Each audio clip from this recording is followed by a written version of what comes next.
Okay, I want to share a testimony of something that happened to me a few years back.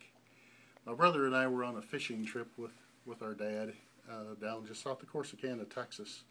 We're on our return trip home, and we were speeding down the highway about 70 miles an hour for about a half an hour, and we're approaching our exit. And as we're exiting, slowing down, my brother says, I think we just lost something out of the back end of the truck.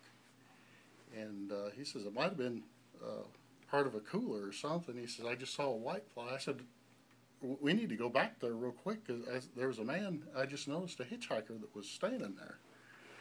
So anyway, we got off the exit, come up the feeder road, and I ran down the side of the hill, and sure enough, there was a guy there, and could see the cooler top. And as I approached him, he had half a sandwich hanging out of his mouth, and he was looking rather guilty.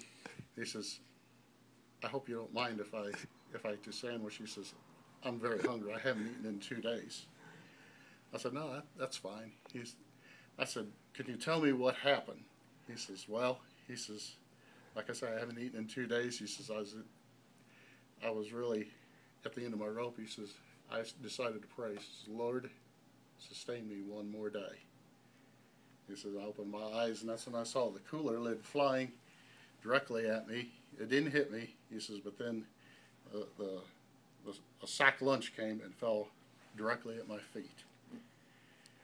And he says, I opened it up, and he says, I've eaten the one sandwich, and you saw me eat the other. He says, he says, I was really hungry. I said, you can have the rest of it. I'm happy for you to have the rest of it. And what I learned from it was the power of a simple prayer. The guy just looked up to heaven and asked to be fed, because he hadn't eaten, and God answered, and he answered right away. Amen.